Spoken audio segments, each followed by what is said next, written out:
हाँ, तो मेरे सभी संविधान के जिज्ञासुओं और भारतीय संविधान निर्मात्री सभा के माननीय सदस्यों, अगर आप आ गए हैं तो आज की चर्चा शुरू करते हैं। तो तारीख थी 17 नवंबर 1948। अंबेडकर और उसकी पार्टी, उसकी गैंग, या कह सकते हो कि उनकी ड्राफ्टिंग कमेटी ने ड्राफ्ट प्रस्तुत किया था। चर्चा चल रही है भारतीय संघ कैसा होगा, अनुच्छेद 1, अनुच्छेद 2, 3, 4 पर चर्चा होनी है। भाई, अनुच्छेद 1 से आपने ये समझा कि भारत संघ कैसा होगा, तो उस संघ के ही अंदर इकाइयां कैसे रहेंगी या कैसे बनेंगी को समझने के लिए अनुच्छेद 2, और फिर अंदर की इकाइयों में यदि कोई फेरबदल होता है या मांग उठती है कि हमें नया राज्य दिया जाए, या इस तरह की कोई मांग की राष्ट्रीय एकता के लिहाज से जो महत्वपूर्ण है, संघात्मक व्यवस्था से कोई ऐसी छेड़छाड़ जो राष्ट्रीय एकता के लिए महत्वपूर्ण है, क्षेत्रीय अस्मिता के लिए महत्वपूर्ण है, या प्रशासनिक आवश्यकता के लिए कोई ऐसा कदम उठाना पड़ रहा है कि जो भारतीय संघ की स्थिति को परिवर्तित करे, अर्थात कोई नया राज्य बनाएं अंदर से, या दो से अधिक राज्यों को मिलाकर जब हम एक संयुक्त राज्य बनाएं, यानी तोड़ना या जोड़ना, किसी भी तरह की स्थिति असल में संबंधित किससे है, समझ में आया? असल में संबंधित है ये भारतीय संघ की अपनी स्थिति से। All right. तो भारतीय संघ की स्थिति में कैसा भी परिवर्तन दोनों को परिवर्तित करता है, दोनों को प्रभावित करता है। किसको? केंद्र को भी और उसमें शामिल इकाइयों को भी। जाहिर सी बात है, अब इसमें कौन कौन सी इकाइयां हैं?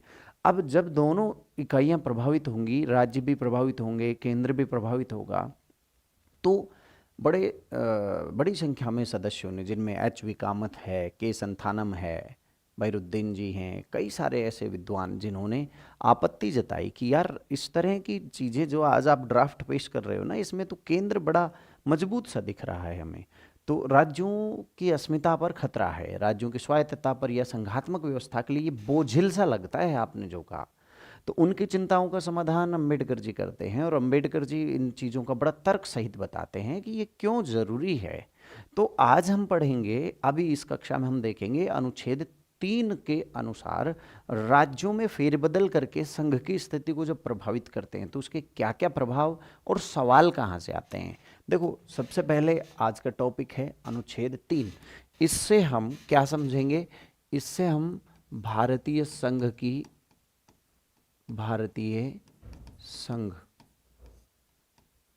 की प्रवृत्ति को समझेंगे। प्रवृत्ति यानी कैसे, टेंडेंसी क्या है, कैसे प्रभावित होता है। तो भारतीय संघ जब कहता हूं ना, तो इसमें दोनों की स्थिति हमारी समझ में आएंगी। पहला तो केंद्र की, ठीक है, केंद्र की यानी संघ की, उसमें भी तो परिवर्तन हो रहा है। और दूसरा है राज्यों की। राज्यों की, अब जब आप राज्य कहते हो तो भाई दो प्रकार के शब्द वहां पे मिलते हैं अनुसूची 1 में, राज्यों की, और दूसरा आता है संघ राज्यों की स्थिति। तो संघ राज्यों की स्थिति के संदर्भ में संसद के पास क्या ताकत है? क्या वो उनको तोड़ फोड़ सकती है? क्या उनके किसी भी चीज़ में परिवर्तित करके संघ में एक नई इकाई बना सकती है? क्या उसमें उनसे पूछना पड़ेगा? राज्यों में पूछना पड़ेगा क्या? राज्यों के नाम में परिवर्तन या सीमा में परिवर्तन करके कुछ भी छेड़खानी कर रहे हैं? तो इस स्थिति को आज की क्लास में हम समझेंगे। तो ये बड़ा ही सीधा सा सरल है। अगर हम संविधान के अनुच्छेद की बात पूछें तो वो कहता है formation of new state, alteration of areas, boundaries और names of existing state within union, अर्थात राज्यों के नाम में परिवर्तन, सीमाओं में परिवर्तन, और इस तरह से उसके क्षेत्र में परिवर्तन करने की जो स्थिति है वो क्या है उसे समझेंगे। देखो, सीधा समझ लो कि ये केवल संसद कर सकती है, राज्य नहीं कर सकती, राज्य विधानमंडलें ऐसा कुछ नहीं कर सकती। इसका बाद में जवाब देते हैं अम्बेडकर जी। जब एच वी कामत ने और बहरुद्दीन जी ने ये आरोप लगाया कि ऐसे तो राज्यों के पास तो शक्ति ही नहीं रही, संसद तो कुछ भी कर सकती है, तब उन्होंने कहा कि राष्ट्रीय एकता के लिए यह संघ को मजबूत बनाना जरूरी था। आपात की स्थिति हो या किसी भी तरह की, अगर केंद्र मजबूत रहेगा तो हम कह सकते हैं कि जो भारत का सस्टेनेबल वो स्थिति है वो बनी रहेगी। दूसरा उन्होंने कहा कि लचीलापन भी है इसमें, ऐसा नहीं है। अगर हम एक रूढ़ संघ बना दें अमेरिका की तरह का, कि बहुत मुश्किल से राज्य बन पाते हैं, तो उसमें लचीलापन नहीं नजर आएगा। तीसरा ये है कि हमें ये भी सुनिश्चित करना है कि भाई संप्रभु शक्ति संसद में ही नहीं तो होती है, इसलिए मैं ये सब कर रहा हूँ। तो इसमें सवाल कैसे बन रहे हैं, इस पर मैं बता रहा था कल की क्लास में कि मेरी एक बुक चल रही है। आज जब ये मैं लेख आपके सामने लेकर आया हूँ, ये पूरी रात में लिखा गया है, पूरी रात में शिद्दत से सुधारा है, कुछ पहले का लेखन था। तो अभी पूरी रात के बाद सुबह में मैं ये रिकॉर्ड कर रहा हूँ, और शाम में आप ये क्लास देखेंगे यूट्यूब पर, क्योंकि मैं तब तक बाहर रहूँगा, और उस वक्त मैं आपके कमेंट का जवाब ज़रूर देता रहूँगा। ध्यान से समझना इस बात को, है ना। तो अभी ये जो स्थिति है इसको देखो, मैंने इसमें अपनी कमेंट्री शामिल की है, मूल संविधान बैरेक्ट को शुरू करके जहाँ से प्रश्न बन सकते हैं यथासंभव सबको इसमें शामिल किया है। जो भी साथी आ गए हैं सभी का स्वागत, सभी को नमस्कार। असिस्टेंट प्रोफेसर कॉलेज एजुकेशन हो, यूजीसी नेट या फर्स्ट ग्रेड या फिर सेकंड ग्रेड, या फिर और कोई जिज्ञासु व्यक्ति, ज्ञान पिपासु वकील टाइप का यहाँ बैठा है, उन सभी के काम का भारतीय संविधान की ये क्लास हमारे उसी प्रयास का परिणाम है जो मैंने एक सीरीज शुरू कर रखी है, और उस सीरीज का नाम आप जानते ही हैं। ये एपिसोड है बेयर एक्ट एपिसोड, या बेयर एक्ट सीरीज का एपिसोड नंबर 3। ये हमारा शो लगातार चलेगा। देखना ये है कि आप इसे कितना प्यार देते हैं। आपको जो समस्याएं हैं, दूर दराज ग्रामीण इलाकों में बैठे बहुत ही संसाधनों से जो जूझ रहे हैं, आर्थिक संसाधनों से या परिस्थितियों से, उन बच्चों के भी मैं कुछ काम आ सकूं, तो आपसे एक छोटे से योगदान की उम्मीद मैं भी करता हूं कि मेरे इस सत्र को शेयर जरूर कर दिया करो। क्या लगता है यार, पैसे लगते हैं क्या? पता नहीं, ऐसे आपका इतनी सी सिर्फ एक बटन क्लिक करना, और आपका भी एक फर्ज बनता है अच्छे काम को आगे तक पहुंचाना। चलो शुरू करते हैं। मैं कह रहा था formation of new state and alteration of areas, boundaries और names of existing states parliament में बाय लॉ।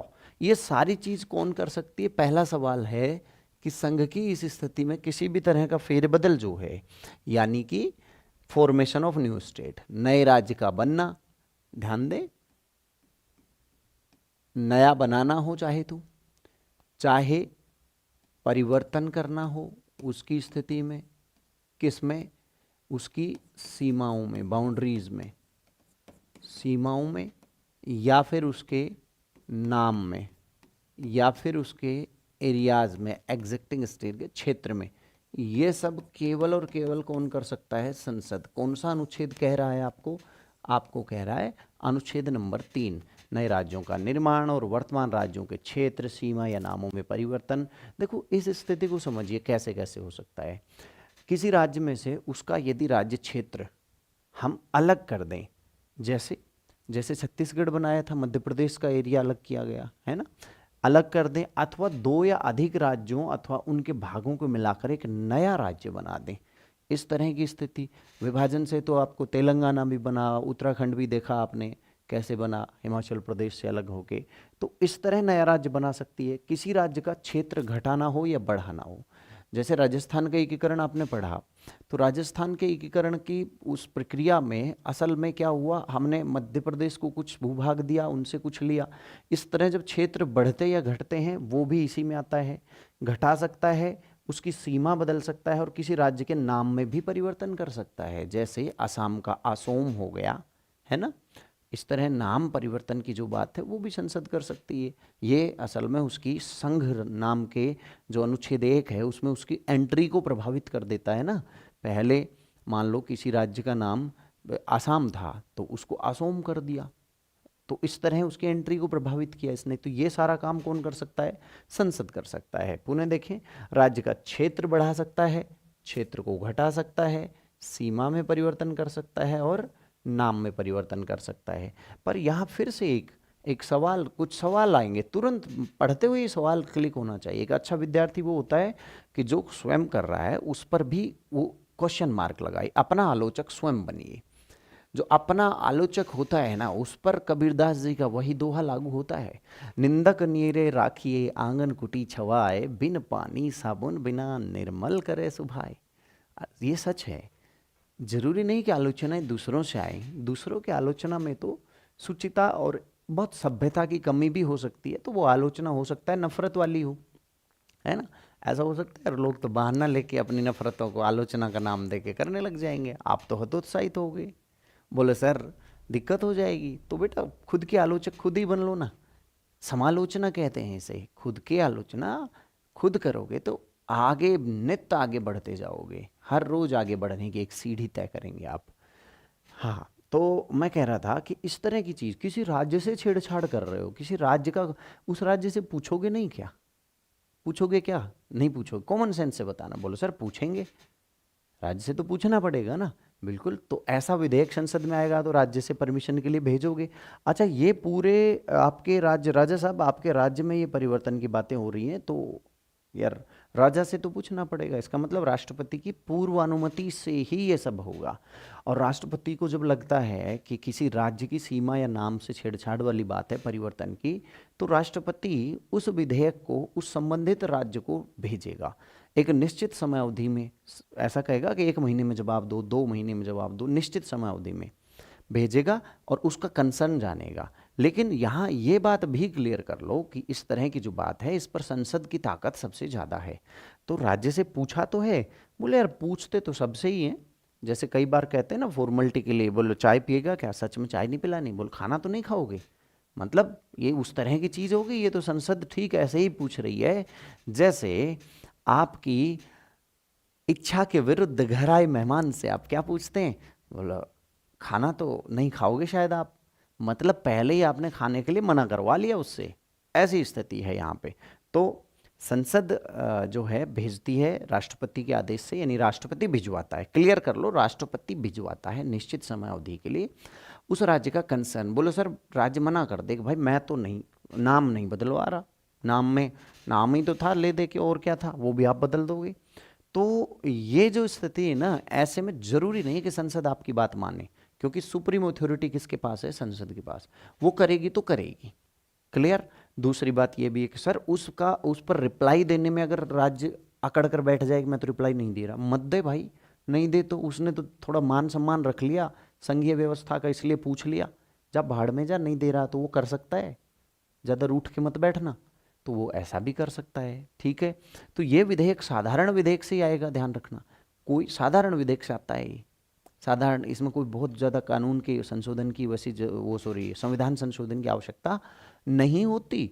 अच्छा गुरुजी एक बात बताओ यार, इसमें एक चीज़ और है कि यदि उस राज्य की सीमा में परिवर्तन किसी अंतर्राष्ट्रीय समझौते से हो रहा है, जैसा पश्चिमी बंगाल के साथ हुआ, त्रिपुरा के साथ हुआ है ना, उनके कुछ सीमा चलेगी बांग्लादेश में, कुछ गांव, जैसे जो जो है कुछ भू अंतरण समझौता जो हुआ संविधान संशोधन से जो हुआ था।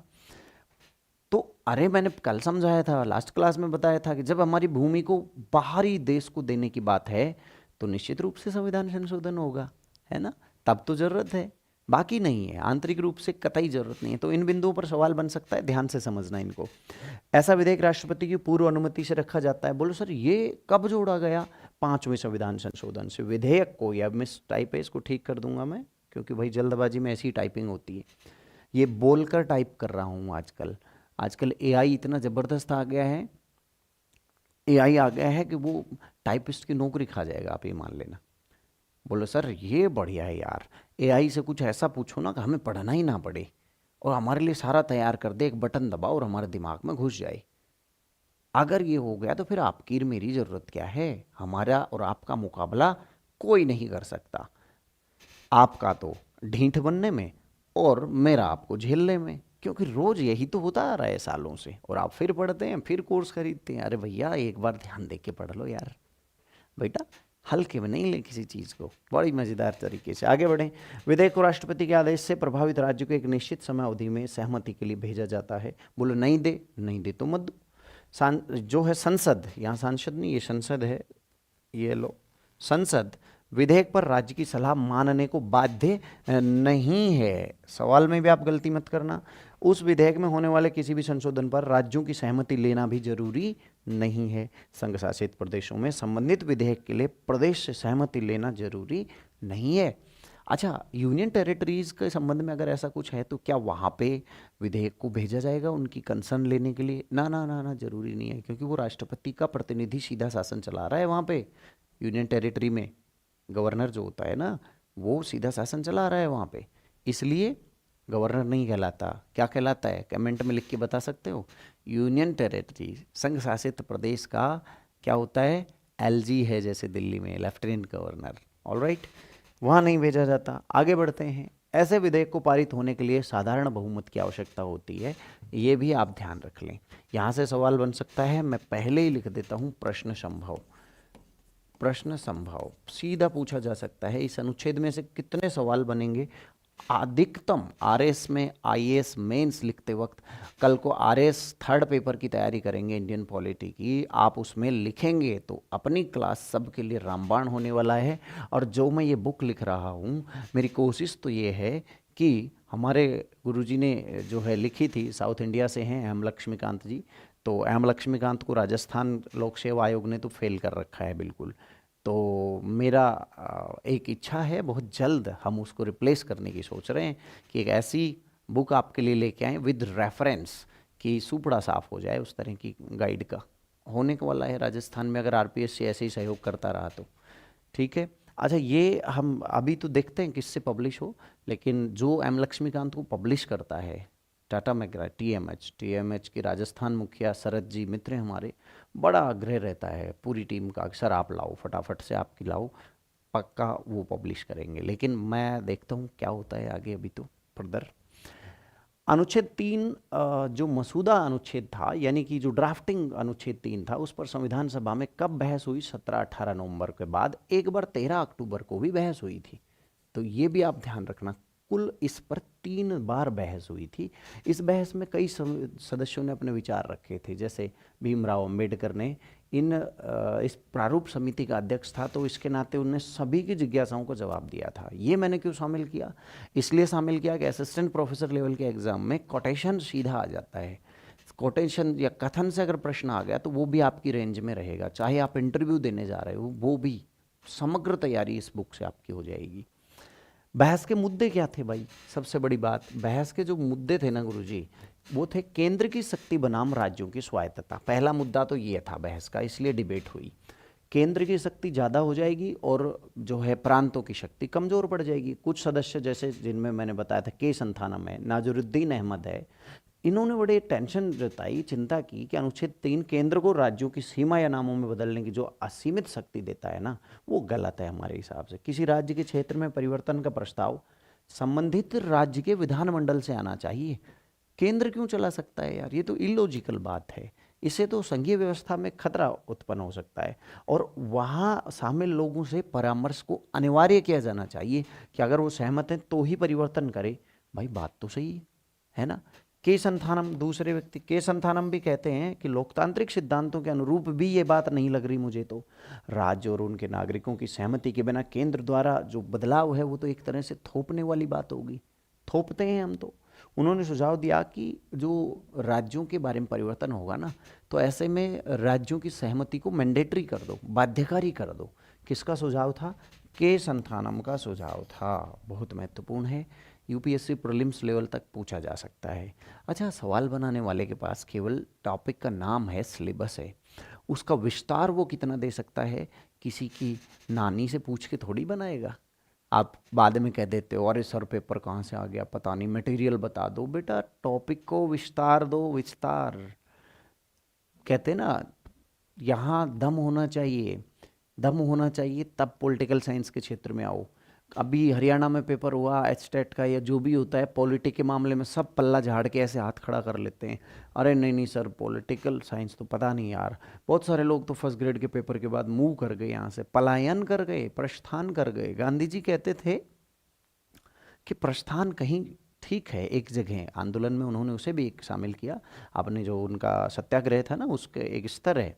वो कहते हैं कि जब बात नहीं बने, विवाद और इस तरह की चीज़ हो, घर में भी देख लो, जब कलेश ज़्यादा हो तो वहाँ बहस करने की बजाय निकल लेने में फ़ायदा होता है ना?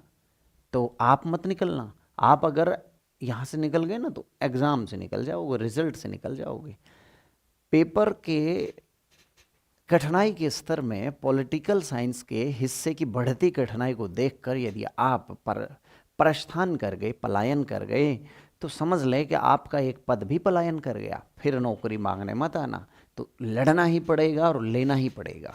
ठीक है।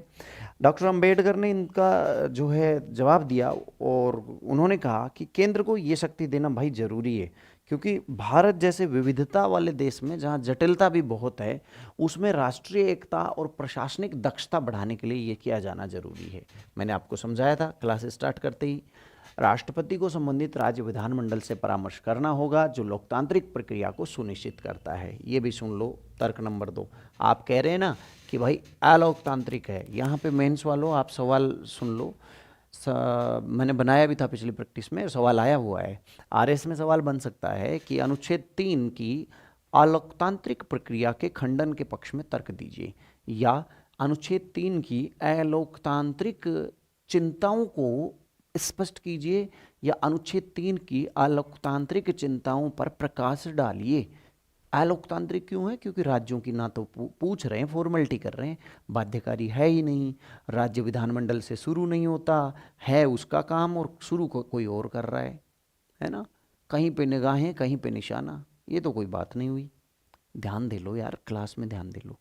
और अगर शानदार क्लास है, आपको लगता है मेरी क्लास में, मुझे तो नहीं लगता कि आज तक मैंने कभी रबिश की बात की हो, मुँह मियाँ मिट्ठू बन रहा हूँ, और आपको लगता है बहुत अच्छा है तो किसी और बच्चे तक भी पहुंचा दो बेटा, वरना ये यूट्यूब पे कचरा फैलाने वाले लोग हैं ना, कब्जा जमा के बैठे हैं। हमारी वीडियो पे व्यूज आते हैं 200 300 400, ऐसा क्यों है? बस आपके एक नाकारापन की वजह से। और जो लच्छेदार बातें करते हैं, वाह जय महाकाल वगैरह वगैरह, जो भी, जय महाकाल तो मैं भी करता हूँ, प्रणाम है उनको, पर मैं, मेरा बोलने का अंदाज आप समझ रहे हैं मैं किसके लिए कह रहा हूँ। उन पर लाखों व्यूज आ जाते हैं, फिर आपसे फीस लेने के लिए शहर में बुलाया जाता है। अरे जहाँ घर बैठे हो वहाँ दे रहे हैं तो उन तक पहुँचा दो, हमारा भी सपोर्ट हो जाएगा ताकि हम वहाँ तक पहुँच जाएं। शेयर ज़रूर किया करो, है ना। हालांकि राज्य की राय को बाध्यकारी नहीं बनाया गया, क्योंकि इससे केंद्र की शक्ति सीमित हो सकती है। उनका तर्क समझिए, कितना मज़ेदार तर्क है कि क्यों नहीं। आपको जस्टिस करना है तो मेरी इस किताब की इस पैराग्राफ से सीधा आंसर, सटीक 100% नंबर मिलेंगे। और कुछ मामलों में राज्य के परस्पर विरोधी हित भी होते हैं, जो राष्ट्रीय हितों के रास्ते में आड़े आ सकते हैं, इसलिए राज्यों की बात को ज़्यादा तवज्जो देना यहाँ ठीक नहीं है। अब महाराष्ट्र को ले लो ना, महाराष्ट्र तो क्या कहता है, मराठी फर्स्ट बोलो, मराठी बोलेगो, मराठी मानुस बनोगे तो रहोगे, नहीं तो बाहर निकलो। अरे यार, भारतीय हैं हम सब, भारतीय भाई बहन हैं, कहीं भी आने का, जाने का, स्वतंत्रता का, बोलने का, कमाने खाने का, आजीविका का छूट हमें अनुच्छेद 19 ही देता है। तुम होते कौन हो हमें रोकने वाले कि हम महाराष्ट्र में आए या नहीं आए? होते कौन हो तुम संविधान से बड़े हो गए क्या? क्या मैं कल को ये कहूँ कि राजस्थान में सिर्फ राजस्थानियों का? ये तो केवल वो बातें हैं जो आपकी भावनाओं को भड़का के अपनी राजनीति चमकाने के लिए की जाती हैं। मैं पूछता हूं कि यहाँ आप और हम इस पूरी व्यवस्था की जननी संविधान के अधीन है, उससे ऊपर नहीं है। ये बरगलाते हैं लोग, चाहे कहीं भी गए, इनकी झांसे में नहीं आना है, बिल्कुल नहीं आना है। क्या वो संविधान से ऊपर हैं? लाओ रे मेरा लठ लाओ, फिर से वही बात ध्यान करनी पड़ेगी भाई। देखो, हीर जाट गुजर जैसे जो जो जमीन से जूझने वाले बच्चे होते हैं ना, जो जमींदार जिनके खून में है, तो भैया वो तो मूसड़ उठाने की बात करते हैं ऐसे लोगों पर, सीधी बात, नो बकवास। क्लियर? आगे बढ़ते हैं। अंबेडकर ने एक और तर्क दिया था कि अनुच्छेद 3 का उद्देश्य प्रशासनिक सुविधा और राष्ट्रीय एकीकरण को बढ़ावा देना है, ना कि इसका उद्देश्य राज्यों की स्वायत्तता पर किसी तरह की चोट करना है। ये भी हमने पॉइंट टू पॉइंट आप लिख सकते हैं, 5 नंबर का है तो बिंदु लिखें, 100% नंबर आएगा। लोकतांत्रिक जवाबदेही भी इससे सुनिश्चित होती है। कुछ इस पर प्रश्न चिन्ह लगाया, कुछ सदस्यों ने इस बात पर जोर दिया कि अनुच्छेद 3 के तहत संसद के निर्णयों में जनता की राय शामिल होनी चाहिए। यानी किसी राज्य से ऐसा करते हैं ना, तो उसको क्या करना चाहिए, उसको जनमत के लिए रखा जाना चाहिए। अंबेडकर ने इस पर सहमति जताई कि राष्ट्रपति द्वारा परामर्श की प्रक्रिया में राज्य विधानमंडल की राय शामिल होती है, तो जनता कहीं ना कहीं अप्रत्यक्ष रूप से इसमें शामिल हो ही गई, क्योंकि वो जनता का ही तो प्रतिनिधित्व करता है। क्यों पेचीदा बना रहे हो इस मामले को, क्यों तूल दे रहे हो यार, इतनी बड़ी बात थोड़ी थी। तो इसके पक्ष में तर्क और विरोध होता है। फिर इस तरह इस पूरी जो किताब को बड़े ही सुंदर शब्दों में मैंने आपके लिए लिखा है। मूल कंटेंट जो आपके ऑब्जेक्टिव में क्वेश्चन आने हैं वो हो रहा है। अब ये कंटेंट मेंस वाला चल रहा है, इसकी पीडीएफ मैं उसमें डाल दूंगा। इस पर बहुत ज़्यादा नहीं, पर मुख्य मुख्य बातों पर चर्चा करते हुए मैं आगे बढ़ता हूँ। अब आते हैं इनकी भूमिकाओं पर। अंबेडकर की क्या भूमिका रही अनुच्छेद 3 में? यानी भारतीय संघीय व्यवस्था को मजबूत बनाने में अंबेडकर की भूमिका क्या थी? अगर कोई आपसे पूछ ले इंटरव्यू में असिस्टेंट प्रोफेसर के में, तब क्या कहना है? अनुच्छेद 3 के प्रावधानों को तैयार करने और उनकी रक्षा करने में महत्वपूर्ण भूमिका रही भाई साहब हमारे बाबा की। उन्होंने संविधान सभा में एक अनुच्छेद के पक्ष में तर्कसंगत और बड़े तथ्य फैक्ट रखे। राष्ट्रीय एकता पर उन्होंने जोर दिया, क्षेत्रीय सांस्कृतिक विविधता। उन्होंने कहा कि भारत जैसे नए आज़ाद हुए देश में क्षेत्रीय सांस्कृतिक विविधता बहुत अधिक है। ऐसे में राज्यों के पुनर्गठन की शक्ति होनी केंद्र के पास ही होनी चाहिए ताकि राष्ट्रीय एकता और प्रशासनिक दक्षता बनाई जा सके। हम आज़ाद हुए हैं, उधर देखो जोधपुर कहता है कि हम अलग रहेंगे, इधर आपका जो हैदराबाद था वो बार बार कहता था कि भैया अपनी ढपली अपना राग, हम तो अलग राज्य बना के रहेंगे। तो राष्ट्रीय एकता के लिए असल में ये जरूरी है। उन्होंने ये भी कहा कि ये लोकतांत्रिक संतुलन भी बनाता है। अनुच्छेद 3 में राष्ट्रपति द्वारा जो विधानमंडल से परामर्श वाली बात मैंने बताई थी, वो वास्तव में केंद्र की सर्वोच्चता को सुनिश्चित करता है, जरूरी है। भाई इसका महत्व क्या है? आर्टिकल 3 आपके लिए इतना महत्वपूर्ण क्यों है? अनुच्छेद 3 ने भारत को बदलते समय और ज़रूरतों के हिसाब से लचीला बने रहने की एक ताकत दी है। परिवर्तित हो सकता है, कम या ज़्यादा हो सकता है। जैसे जैसे छत्तीसगढ़ बना सन 2000 में, उत्तराखंड बना, झारखंड बना, तो ये इसने ताकत दी है। राष्ट्रीय एकता को भी ये सुनिश्चित करता है, निश्चित रूप से करता है। क्यों करता है? क्योंकि ये शक्ति किसको? केंद्र को देता है। रियासतों के एकीकरण की बात हो, भाषाई आधार पर टूटकर भागने की बात कोई करता है तो उसको डंडा लगा सकता है केंद्र। तो राष्ट्रीय एकता के लिए यह करना बहुत जरूरी था। लोकतांत्रिक संतुलन में भी ये काम आता है। इस तरह पॉइंट टू पॉइंट 2 नंबर का अगर सवाल आता है तो 2 में लिखो, 5 का आता है तो 5 में लिखो, कोई दिक्कत नहीं है। क्लियर? क्या आप भारतीय संविधान के अनुच्छेद 3 के बारे में संविधान सभा में जो हुई बहस को रेफरेंस सहित जानना चाहते हैं या बता सकते हैं? इस चीज को सुनिए, ये बड़ा मजेदार है। यहाँ ये जो मैंने सामग्री दी है, ये जो ज्ञान लेने के इच्छुक लोग होते हैं या इंटरव्यू लेवल या प्रोफेसर बनना चाहते हैं, उनको मैंने किताब में शामिल किया है। यहाँ चर्चा की कोई आवश्यकता नहीं है। सवाल जरूर आ सकता है फर्स्ट ग्रेड में और कॉलेज प्रोफेसर में। जैसे जैसे अनुच्छेद 3 का सार भी हमने दिया है, एक एक चीज़ इसमें शामिल करते हुए। बहस कहाँ से शुरू हुई, कहाँ तक चली, उन चीज़ों को इसमें शामिल किया है। 13 अक्टूबर वाली बहस है। बहस की पृष्ठभूमि क्यों बनी, उसके प्रमुख मुद्दे क्या थे। प्रमुख मुद्दों में सबसे पहले हम शुरू करते हैं के संथानम ने लोकतांत्रिक सिद्धांतों के अनुसार राज्य और उनके नागरिकों की सहमति के बिना ये थोपने वाली बात हो गई। तो इस पर अंबेडकर कहते हैं। क्वेश्चन मार्क संथानम जी ने लगाया, जवाब किसने दिया? अंबेडकर ने। अंबेडकर ने जवाब दिया कि ये बहुत जरूरी है, अभी जो मैंने बात की थी। ठीक है। इसी तरह अंबेडकर ने तर्क और दिया था कि प्रशासनिक सुविधा और राष्ट्रीय एकीकरण के लिए भी जरूरी है।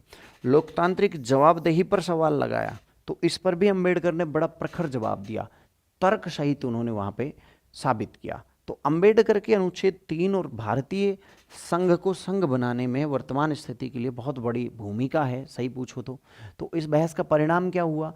परिणाम ये हुआ कि हमारे संविधान में लचीलापन आ गया, अनुकूलनशीलता के गुण इसमें शामिल कर लिए गए, जो ये दर्शाता है कि बाद की ज़रूरतों को भी पूरा किया जा सकता है। ये बहुत बढ़िया रही। अब भाई ये सारी बातें मैंने आपको कहाँ से दी हैं?